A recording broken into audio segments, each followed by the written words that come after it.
For my gear, I've always loved, like, black on black cheetah. Yeah. Literally, if anyone knows me, I have my nails like that almost all the time. I never really wanted to, like, go with, like, a color. Like, I've always seen myself in, like, black or white gear because, like, it's so simplistic and like, colors really never get old like black and white.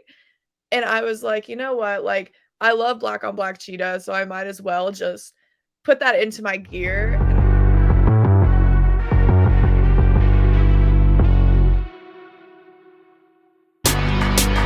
Women's Wrestling Talk, the #1 women's wrestling show Everybody, on the Ella planet. Jaye here on behalf of Women's Wrestling Talk, the #1 women's wrestling show on the planet. And today, I am not alone. We have an amazing show lined up for you today. And of course, we have nothing but an amazing guest today here to join us. We are joined by the stunner, Emily Jaye. Emily, how are you?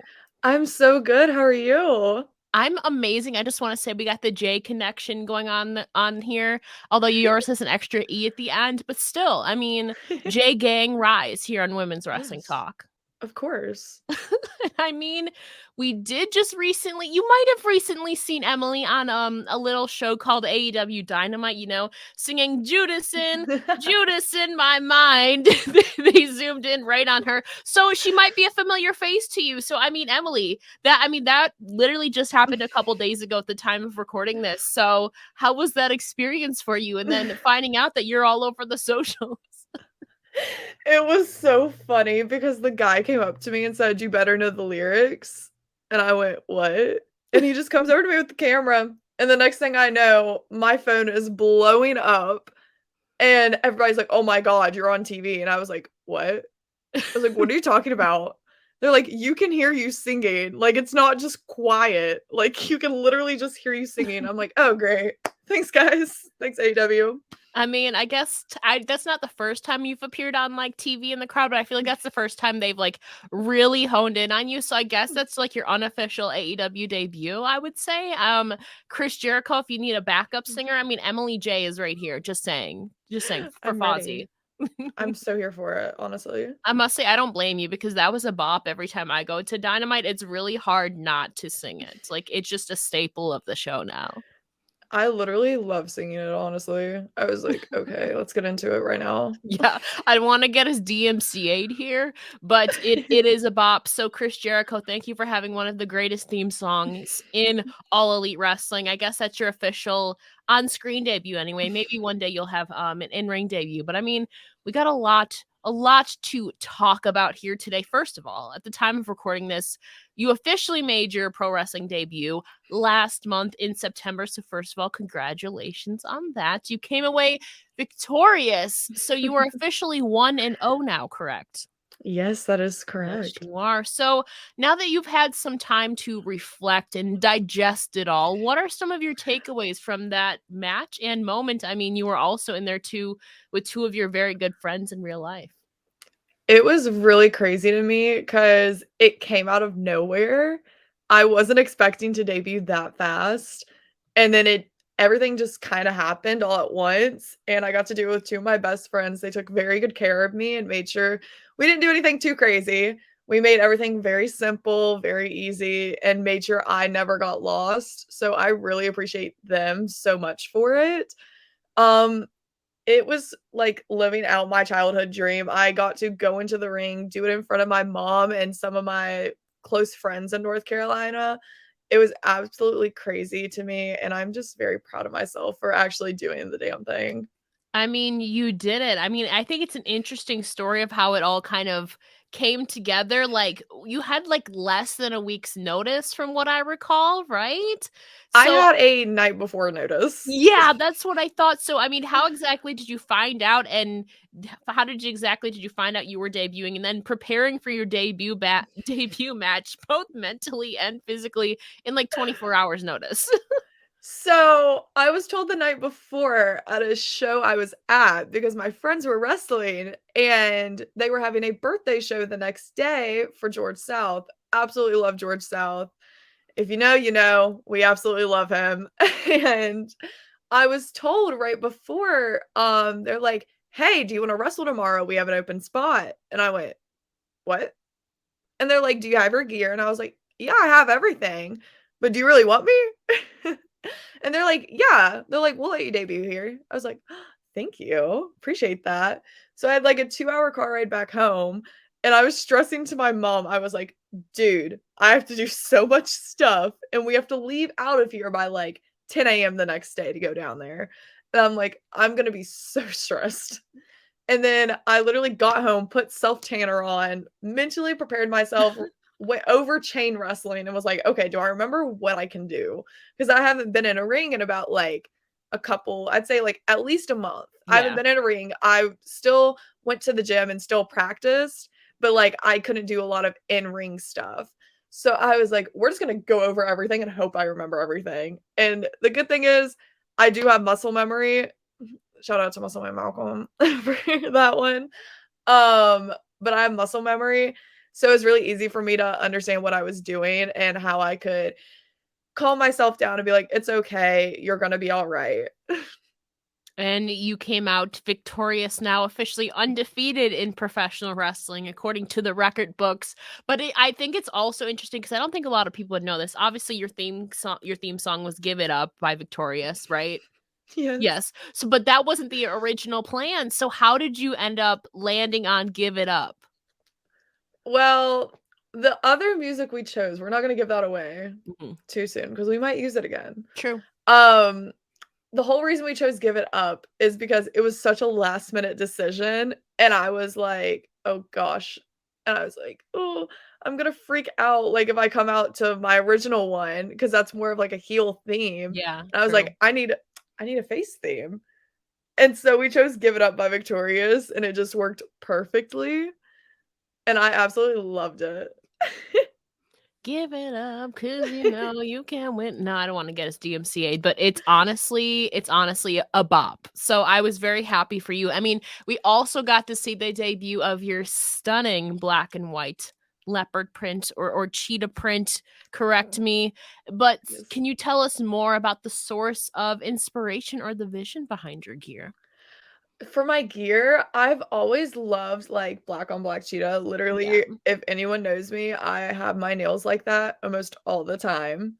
I never really wanted to, like, go with, like, a color. Like, I've always seen myself in, like, black or white gear because, like, it's so simplistic and like, colors really never get old like black and white.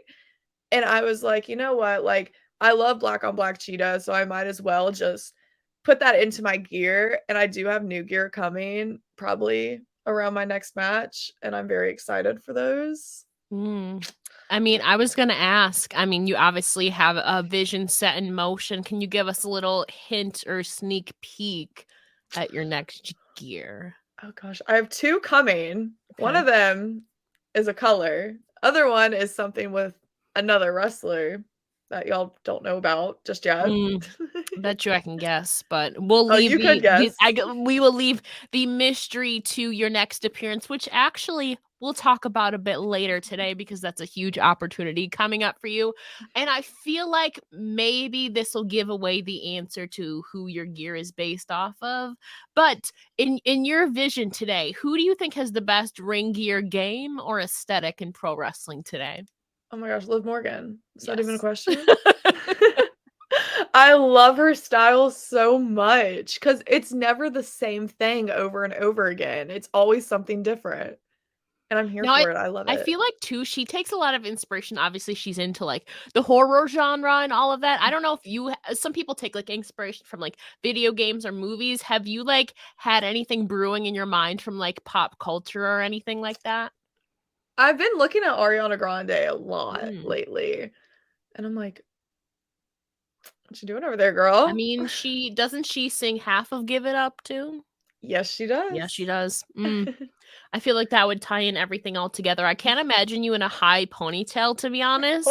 But like Never. I mean, she's also been one who's been like really versatile. I mean, I think of obviously like the black, like bunny ears. She's done that. She pulls off a lot of like pastel pink too. So there's a lot of like different versatility to Ariana Grande. So maybe we could be seeing Emily in some more color coming up. Maybe. Yes. Mm.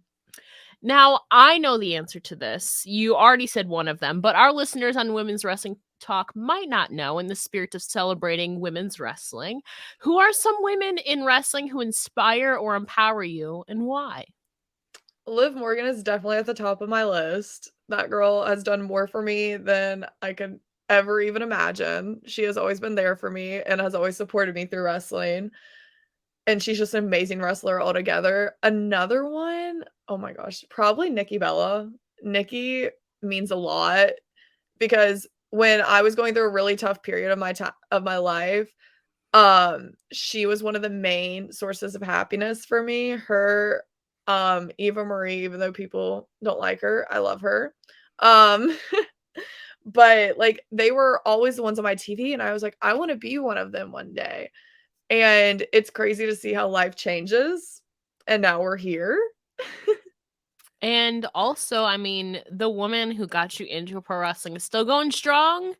I mean, she just arrived in AEW. She's also obviously head honcho of Women's Wrestling Army. So maybe, I mean, never say never in pro wrestling. You got a lot of people in good places right now in pro wrestling. Yes, Maria Kanellis, absolutely amazing. Literally the only reason I got into wrestling and the only reason I stuck with it. And I'm so glad I had the chance to tell her that. Yeah, how was that? I think was that not at WrestleCon or was that That was before? at Yeah, WrestleCon. yeah. That whole experience was so fun back in April and late March. That whole weekend was so fun. But I digress. I mean, we're on the topic of prominent women in wrestling. You got to train with two of them actually at Flatbacks in Florida, that being Bayley and Cassie Lee, formerly known as Peyton Royce. So, I mean, you even ended up on their Instagram story, so that was cool. Yes. So, do you recall any things that you might have learned from them or takeaways from their visits? When Cassie was there, she was always the sweetest person ever. She really helped me. Me and her had like an hour-long conversation one day because I was just like, I want to learn from you. Like, I need to learn from you. And we literally had a whole conversation about, like, being a woman in wrestling, having the struggles of being in a locker room, having the struggles of people not thinking you're not gonna be good enough for this business. We had a long conversation about that, and I'm so grateful for the knowledge she gave me, and I still think about it to this day. With Bayley, she's an absolutely amazing wrestler. It was crazy that I had the opportunity to train with her because I never would have had that opportunity if I would have went somewhere else, Mhm. and I'm very grateful for that, and she was just absolutely amazing. I feel like too Bailey is one of those minds. She's been in the biz for like what, like 15 years now, I want to say, or something very close to that. Obviously, she's reached like the mountaintop in professional wrestling. So, like, was there anything overall or advice that she gave you that you think is really stuck with you, or anything that she showed you? I was very scared of her, so I was scared to walk up to her and talk to Fair. her because, like, it's crazy to see her on my TV, and I'm like, "Oh my god," like, "Hey, what's up?" Hmm. No, I'm training with her. Um, I think the biggest advice she gave me was, "It's okay to be different. It's okay if people don't like you. Nobody's nobody is going to never not like you at the end of the day." And I'm just like, "Okay." That's They're true. like, "Everyone has their opinion, and that's that. You're not gonna please everyone." So I Well, was very just grateful for that. Well, just know that I will never not like you. So you always, at least, at the very least, have me in your corner rooting for you. Thank you. And I know a Appreciate whole that. lot of other people and all of that. I mean, you trained at Flatbacks in Florida under some big names of Sean Spears and Tyler Breeze, traveling all the way from Virginia to Florida. So, do you recall your first day? I know this obviously was not your first experience at a training school, but what was your overall experience like, and what were you feeling walking into Flatbacks? I was a nervous wreck. Was not mentally I tried mentally preparing myself. I'm like, "I'm gonna be okay. They are fine. They're just people." And the first day came, and I was a nervous wreck. And I was like, "Am I gonna be able to do this?" Because it was literally straight cardio, like, no in-ring stuff that day, all cardio. And I was like, "Oh gosh, like, I'm not gonna be well right now." And I, like, had a little come to Jesus moment outside, and I was like, "Dude, get your freaking life together. You're gonna do this. You paid a lot of money to be here and get trained by some of the best people in this business. Suck it up." You're okay. You can breathe later. And it was really crazy, and once I got to the end of it, I'm still forever grateful for the opportunities I had down there, and I will could never be able to repay Breeze and Spears for all they did for me. They obviously are huge on the pro wrestling scene. And I mean, you yourself have already been beginning to make strides for you. What were some of the major takeaways, or again, maybe advice from Spears, Breeze, or any of the trainers there that is, again, stuck with you that you think that you've implemented into your work? I just can always remember just Breeze screaming at me because he's just like, "You're gonna be okay." He's like, "I understand you're young, but you're gonna be okay." And he was like, "Everything will fall into place as time goes on. Don't stress if opportunities don't come as soon as you get out of here. It takes time in this business and you have to prove yourself. Pro wrestling doesn't owe you anything. It does not owe you a single thing. You have to work for it." And that was one of the biggest takeaways I took from him and Spears, because they'll encourage you all you want, but as soon as you leave, everything's up to you. It depends on how you want to do everything. And you're out here doing the damn thing. You are officially the stunner. Obviously, you've kind of mastered that move, obviously. I would say made famous by Stone Cold and of course Kevin Owens, and a lot of people use it, but hence your nickname. Was there a particular move or a sequence that you learned in training that you feel really challenged you in trying to master it? Body slams, no question about it. Body slams. Oh my gosh. Was there a particular instance or why? Okay, my body doesn't like to, like, position itself right. So, like, when I'd go up for it, like, I'd plank out and I wouldn't go straight up, and I never understood why, and when I tell you, I had to take, like, I think close to 40 body slams this day, and because my body would not go Mhm. up. And then when I would have to give it to people, like, my body just did not want to work, and it just wouldn't work out, and I was like, "Oh, okay." Then I went home and cried. But now, I mean, that's still something practice makes perfect. Obviously, you'll get more Yeah. reps in. We'll see Emily Jade now just plowing out. I mean, just body slam after body slam now. I mean, if Rhea Ripley can body slam Luke Gallows, I mean, like, you can do it. Literally. Period, as you would say. Her But I mean, period. you obviously you're one I've known for a while. A lot of people in the wrestling community have known you for a while. What were some of maybe the challenges you face in transitioning from a fan to now officially a professional wrestler on the circuit? People still think this to this day that I'm just in it just to be in it. I'm just here to say, "Oh, I'm a wrestler." And that's not the case. Um, it's been hard to transition from a fan to a wrestler because, like, events come around and you're like, "Oh, I wanna go," and it's like, "I don't know if I should because I don't want people thinking of me as a fan." And it's okay. Like, you never wanna fall out of love with the sport because if you fall out of love, it's just never gonna be good, and you're gonna lose passion for the sport, and you're not gonna wanna do it. And so I go to these events to, like, make me feel better about, like, my mental health. It's like, "Okay, I still love this business, everything's still okay." And, like, when I go to shows, I can see moves that I wanna try out. Like, it's not just I'm there to be a fan, Mhm.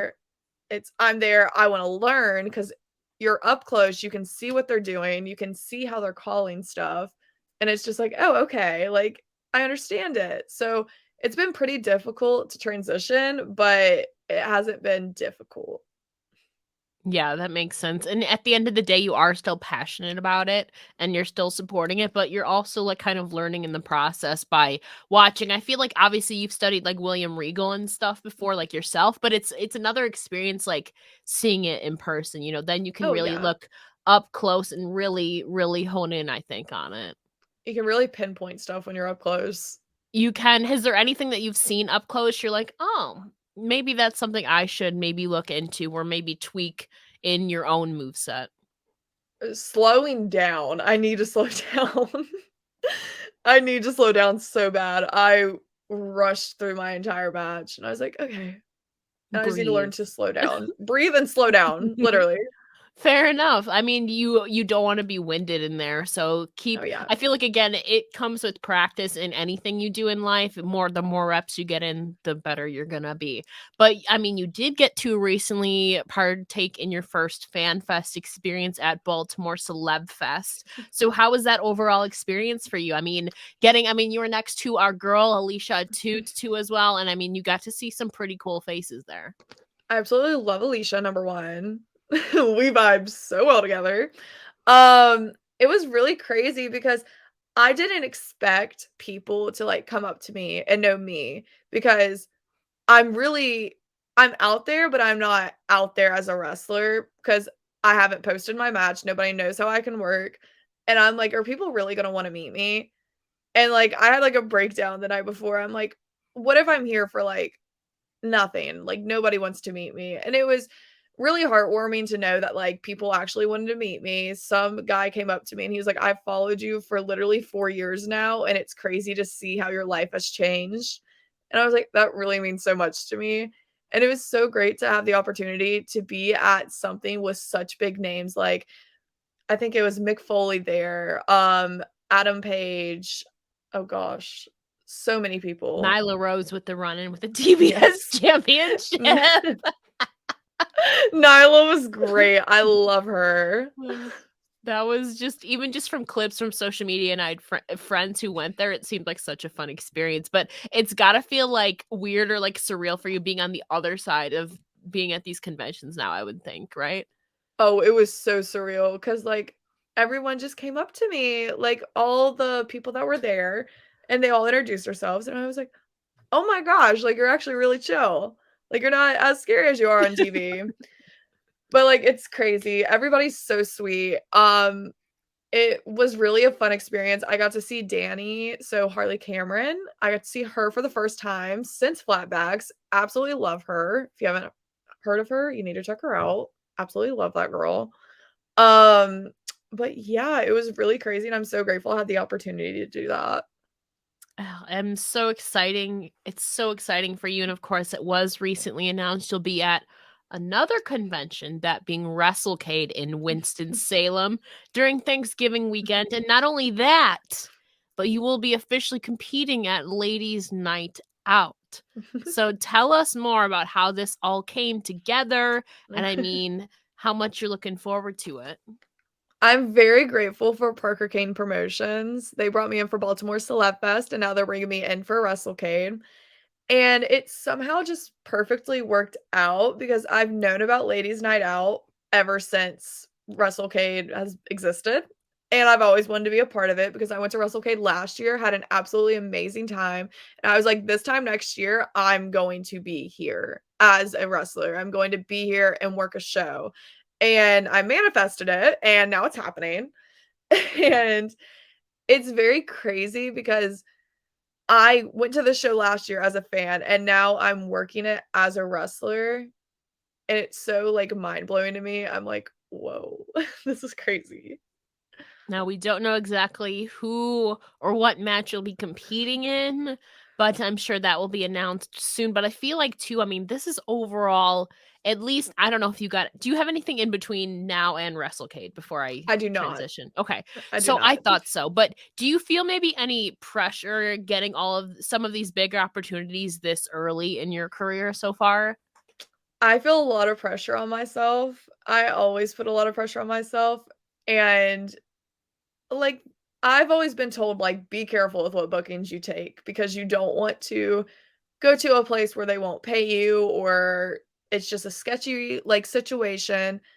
And I've always been told that, and I was like, "Okay, so, like, I'll be selective on my bookings." So, WrestleCade is ran by AML, and AML, absolutely amazing promotion. They're who I actually debuted for, and they were so happy and excited for me when they saw I was actually going to be working the show.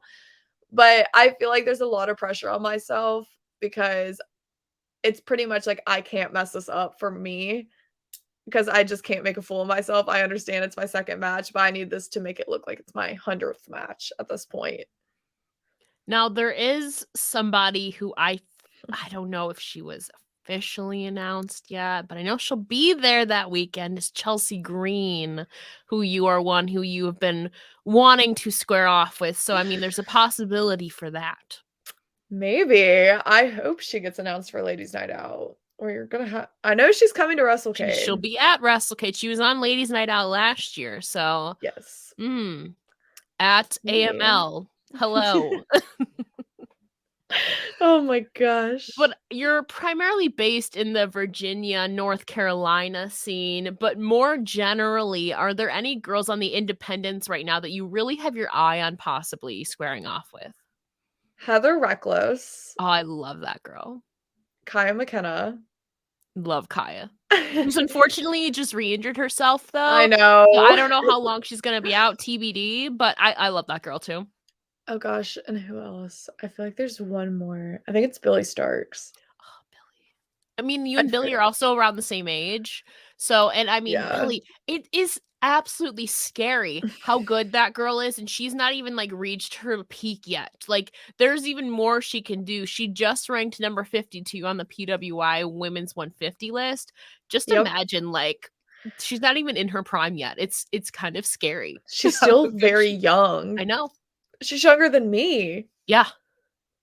And I'm crazy. Like, oh but that is a match I absolutely need to see too. So, at anyone who's watching this, who's a booker, can you please book that match, please? Please. Both for me and Emily. But obviously, we've well established you are the stunner. So, for those who maybe aren't as familiar with your work, can you kind of describe the persona or esque of the stunner? So the stunner, I've always had an Instagram following. I've always had people comment on my page. I'm like, oh my God, I'm stunning or something like that. And I'm like, oh my gosh, wait, stunner. I'll just be a stunner. So I am literally in love with myself. Like, she is. I am. I will make anything and everything about me at the end of the day. And I don't care who. It's funny. You were a baby face though in your first match. I was a baby. I'm used to being a heel. I know. So that was very struggling for me. So when I'm a baby, I'm just like, okay, like, love y'all. Thank you so much. Like, please look at me. It's all about me. Oh, sorry, wrong person. But Emma just did return to WWE last night. So I mean, maybe, I don't know, maybe one day. That's another one I personally would like to see, but we'll see. I love that. We'll see. But Emily, as you look forward to this next year in your career, obviously you have WrestleCade coming up, Ladies Night Out. I'm sure a few more bookings as well. But as we head into 2023 coming up, what are some of your personal or professional goals you'd like to accomplish? I would love to work a dark match by end of next year. I would absolutely love that. Never know. Personally, I just want to make myself proud. I want to have at least like 20 matches, at least. Hopefully no injuries. Fair. But I really just want to make myself proud at the end of the day. That is all I've ever wanted to do, was make my little 8-year-old self proud. That's all I want to do in my life, is prove everyone wrong who ever doubted me. And I have no doubt that you will accomplish your dreams. What would you say too is maybe one random fact about yourself that most people wouldn't know? I'm curious because I know a fair amount about you, but I'm sure there's more that, I mean, people don't know. I mean, you used to do cheer. I mean, it's pretty well known though. I'm a natural blonde. You are. If anyone is any of my friends, Ella is one of my friends. She knows how dumb I am. Oh gosh. I'm really not that interesting. Yeah, yes, you are. Normally my interesting facts are I'm a wrestler, but this entire She's podcast. Also a Gemini. Oh, I am a Gemini. Oh my gosh, can that be my interesting fact? Because people are so mad. People are so mad when I say I'm a Gemini. Like, sorry about your luck. So sorry. Okay, James Storm. Promise I'm not a two-faced person. Promise. I can confirm she's not. She's actually one of the few Geminis I can like tolerate, to be fair. I think you like a grand total of like 3. Yeah, you, Samira, and Deanna. Yeah. Literally. Oh no, you know what? Alicia Toot's also a Gemini. Oh, wait. I believe. 4. Yeah, she is a Gemini. We had a whole She conversation is. about it. She is. So yes, but that's my biases aside.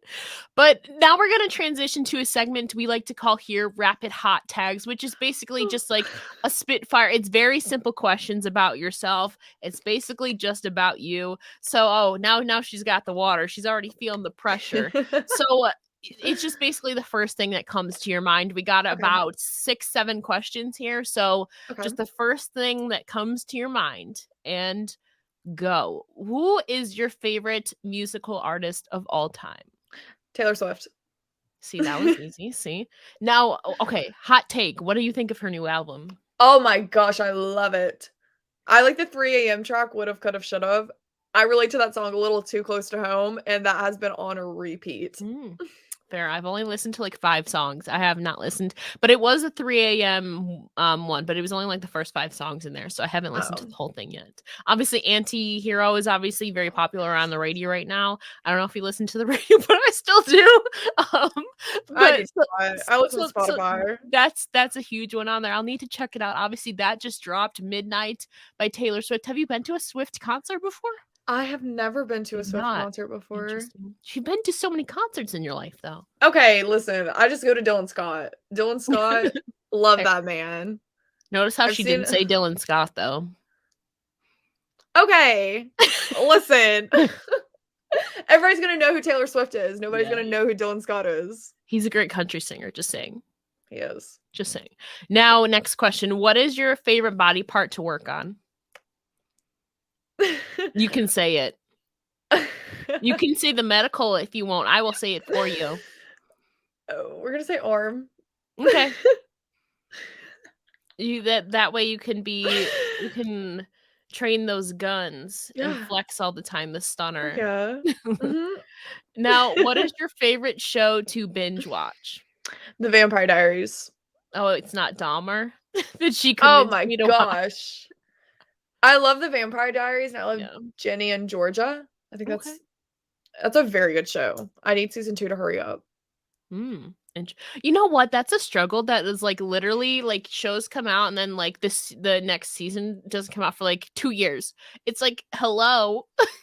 That's how I thought about The Society. The Society canceled their second season. I know. I literally watched all of season 1. I was like, I mean, spoiler alert, like the girl got pregnant. I was like, oh my gosh, like they're going to like season 2 is going to be out. And then no, they canceled it. I was like, they left us on a cliffhanger. What the heck? I was so mad. I literally binge watched all of that, then read that season 2 was going to come out soon, and then it got shortly canceled thereafter. I was like, Netflix, what are you doing? It was because of COVID. Now it just needs to be picked back up. Come on. You got it. Shows have gotten canceled. It's a shame. At Netflix, please revive The Society. Man, that was a good one. You. I know. Now, Emily, theoretically, your house containing everything you own catches fire. After saving your loved ones and your pets, meaning Shithead, which is her cat's name, by the way. We need to tell the audience, I literally have a cat named Shithead. And yes, that is his actual name because he likes to get into everything. He does. Continue. You have time to safely make one final dash to save one item after your loved ones and pets are already saved. What would you save? Oh my gosh. Oh no. I think it would probably be my Dean Ambrose, also known as John Moxley. I have his shirt framed that he gave me, and that will forever be my prized possession. I've had it since 2015. It is still in the frame. I will never not sell that. It's signed, and I'm like, okay, I will grab that. That is all that matters. Come on. Obviously, he means a lot to you, so like, yes. I feel it. I honestly don't know what I would save. There's so many things. But luckily that wasn't my question today. Now, lastly, if you had a superpower, what would it be? Mind reading. That can be dangerous. Yeah, I know. That's why I want it. You can know what moves are coming next from your opponent. What they're thinking of. Yeah. I can also read everyone's vibe. Exactly. Period, as you would say. Yes, Just saying. ma'am. Now, Emily, thank you so much for joining us here on Women's Wrestling Talk today. Before we let you go, can you please tell the listeners where they can find you on your social medias? You can find me on Instagram, Twitter, Snapchat, Facebook at Emily J Pro. Of course. And Emily, thank you so much for joining us here today, here on Women's Wrestling Talk, the #1 women's wrestling show on the planet. My name is Ella J at It's Ella J on Twitter. Of course, don't forget to follow us on all of our social medias at WWTalkPod and, of course, WWTalkPod.com. Like, comment, and subscribe. And for Emily J and Ella J, this has been Women's Wrestling Talk, the #1 women's wrestling show on the Women's planet. Wrestling Talk, the #1 women's wrestling show on the planet.